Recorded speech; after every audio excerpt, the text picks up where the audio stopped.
Hello everyone, शक्ति academy देख रहे हैं। मेरा नाम शक्ति ठाकुर है और आज की वीडियो हम लोग डिस्कस करने वाले हैं बिहार शिक्षक भर्ती में होने वाले डॉक्यूमेंट वेरिफिकेशन में कौन कौन से डॉक्यूमेंट आपके पास होने चाहिए, और अगर वो डॉक्यूमेंट आपके पास नहीं है तो समय रहते उनको बनवा लीजिए और तैयार कर लीजिए।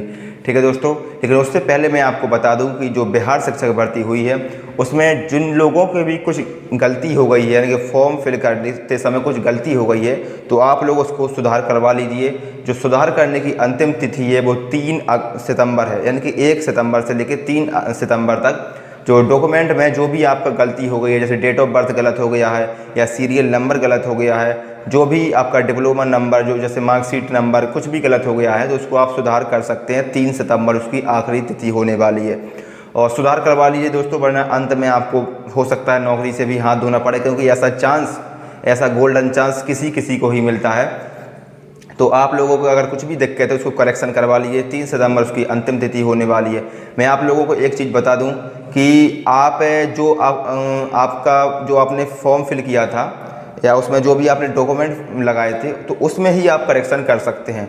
पूरा आप डॉक्यूमेंट चेंज नहीं कर सकते, ठीक है ना। आप पूरा डॉक्यूमेंट चेंज नहीं कर सकते। जैसे अपने मार्कशीट लगाई थी तो आप उसकी जगह दूसरी मार्कशीट नहीं लगा सकते, लेकिन आपने जो मार्कशीट लगाई थी अगर उसका कुछ भी गलत हो गया, आपसे नंबर गलत हो गया, सीरियल नंबर गलत हो गया, तो आप उस सीरियल नंबर को सही कर सकते हैं। अगर आपकी डेट ऑफ बर्थ भी गलत हो गई तो आप डेट ऑफ बर्थ को भी सही कर सकते हैं। तो इस प्रकार की करेक्शन आप कर सकते हैं। तो 3 सितंबर से पहले आप अपनी करेक्शन जरूर करवा लीजिएगा। अब बात करते हैं डॉक्यूमेंट वेरिफिकेशन में कौन कौन से डॉक्यूमेंट आपके पास होने चाहिए। तो मैं आपको बता दूं कि जो भी बिहार शिक्षक भर्ती का एग्ज़ाम देके आए हैं और उनका डॉक्यूमेंट वेरिफिकेशन बहुत जल्द होने वाला है। उसमें बीएड वाले अभ्यर्थी भी शामिल हुए थे और बीटीसी वाले अभ्यर्थी भी शामिल हुए थे, तो दोनों लोगों का डॉक्यूमेंट वेरिफिकेशन भी होगा। तो डॉक्यूमेंट वेरिफिकेशन में आपकी शैक्षणिक योग्यता जो आपने फिल की होगी, जिस पर जैसे कि आपका हाई स्कूल का सर्टिफिकेट मांगा जाएगा, तो आपको हाई स्कूल का certificate plus marksheet, high school का सर्टिफिकेट अलग होता है और मार्कशीट अलग होती है। पहले अलग अलग होता था, मतलब पहले हाई स्कूल की मार्कशीट अलग होती थी और सर्टिफिकेट अलग होता था, लेकिन अब तो मार्कशीट और सर्टिफिकेट एक ही होता है। तो आप कोई परेशान होने की दिक्कत नहीं है, एक चीज़ ही लेकर जाइएगा। तो हाई स्कूल का मार्कशीट हो गई, उसके बाद आती है 12th की, यानी कि इंटर की आपकी हाई मार्कशीट हो गई, और यानी कि प्रमाण पत्र एक ही चीज़ है। तो हाई स्कूल, इंटर, ग्रेजुएशन, ठीक है, हाई स्कूल, इंटर, ग्रेजुएशन। उसके बाद आता आपका जैसे आपका टीचिंग कोर्स में आपका अगर बीएलएड है तो बीएलएड का आप सर्टिफिकेट लेके जाइएगा, अगर डीएलएड है तो उसका सर्टिफिकेट लेके जाइएगा, और अगर बीएड है तो उसका सर्टिफिकेट लेके जाइएगा। ठीक है, तो आपको 10th, 12th, ग्रेजुएशन और आपका डिप्लोमा में आपका बीएड, बीटीसी कुछ भी हो सकता है। उसके बाद आपका सबसे ज़रूरी प्रमाण पत्र है सीटेट का। तो सीटेट का जब प्रमाण पत्र आता है तो वो डिजी लॉकर में आता है। अब डिजी लॉकर में जब सीटेट का प्रमाण पत्र आता है तो उसके साथ साथ सीटेट की मार्कशीट भी आती है।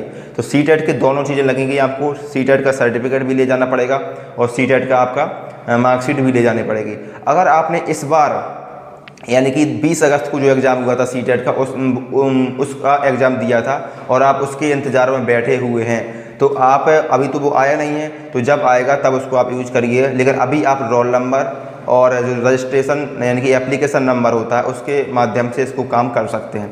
तो जो शैक्षणिक योग्यता में आपका लगने वाला 10th, 12th, ग्रेजुएशन और आपका टीचिंग कोर्स, उसके बाद सीटेट, इतनी चीज़ आप तैयार रखिए। उसके बाद जो अदर चीज़ें लगेंगी उसमें लगेंगी आपके 4 फोटोग्राफ। अब फ़ोटो आपकी बहुत अच्छी होनी चाहिए, साफ़ सुथरी होनी चाहिए, ब्लर वगैरह ना हो, और आपका बिल्कुल पासपोर्ट साइज अच्छी शानदार फ़ोटो होनी चाहिए। तो 4 अपने पास फ़ोटो ज़रूर रखिएगा। उसके बाद एक आपका प्रमाण पत्र यानी कि आईडी अपने पास ज़रूर रखिएगा। आईडी में आपका आधार कार्ड सबसे ज़रूरी है, तो आपका आधार कार्ड होना ही चाहिए।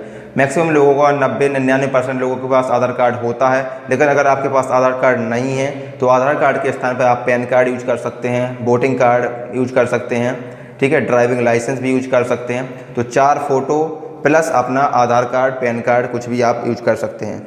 उसके बाद आपको एक चीज़ और लगेगी, जो है आपका आवेदन एप्लीकेशन, जो आपने एप्लीकेशन फॉर्म फिल किया था, जब भी आपने बिहार शिक्षक भर्ती के एप्लीकेशन फॉर्म फिल किया था, तो उस एप्लीकेशन की आपको एक प्रिंट ले लेनी है, वो भी आपको लगेगा। ठीक है, तो इतनी चीज़ें आपको लगनी है। उसके अलावा आपको क्या लगनी है, अगर आप बिहार के निवासी हैं तो आपको कास्ट सर्टिफिकेट भी लगेगा, यानी कि जाति प्रमाण पत्र भी लगेगा। जाति प्रमाण पत्र किस लिए लगेगा? आरक्षण के लिए। अगर आपको आरक्षण का लाभ लेना है, और मैक्सिमम लोग लेते ही हैं, तो आपको अगर आप SC कैटेगरी के हैं, OBC कैटेगरी के हैं या फिर EWS कैटेगरी के हैं, ST कैटेगरी के भी हैं, तो आपको पास जाति प्रमाण पत्र होना चाहिए। ठीक है, जाति प्रमाण पत्र आपका लगेगा। उसके बाद आय प्रमाण पत्र, आपका आय इनकम सर्टिफिकेट भी आपका लगेगा, जैसे आपके पिताजी का इनकम सर्टिफिकेट लगेगा। ठीक है, उसके बाद आपका क्या लगेगा, जैसे अगर आप दिव्यांग हैं, विकलांग हैं, दिव्यांग हैं, तो आपके पास दिव्यांगता का भी सर्टिफिकेट होना चाहिए। अब दिव्यांगता का सर्टिफिकेट आपका इसलिए लगेगा क्योंकि आपको आरक्षण मिलेगा, तो इसके लिए आपको दिव्यांगता का भी सर्टिफिकेट आपके पास होना चाहिए। और आपका निवास प्रमाण पत्र, हाँ सबसे इम्पोर्टेंट है, मूल निवास प्रमाण पत्र आपका होना चाहिए। तो इतनी चीज़ें आपको लगने वाली हैं।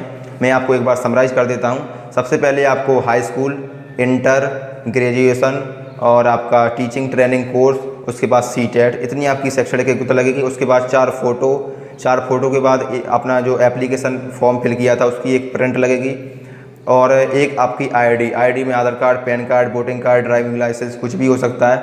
उसके बाद आपका जो आरक्षण के लिए आपका जाति सर्टिफिकेट, निवास प्रमाण पत्र, आय प्रमाण पत्र, इतनी चीज़ें लगेंगी आपकी। ठीक है, तो आपका डॉक्यूमेंट वेरिफिकेशन में जो जो चीज़ें लगनी थी मैंने आपको बता दी हैं। अगर आपको वीडियो थोड़ा सा भी इन्फॉर्मेटिव लगा हो तो वीडियो को लाइक कर दीजिएगा, और चैनल पर पहली बार आए तो चैनल को ज़रूर सब्सक्राइब कर लीजिए। मिलते हैं अगले वीडियो में, तब तक के लिए धन्यवाद।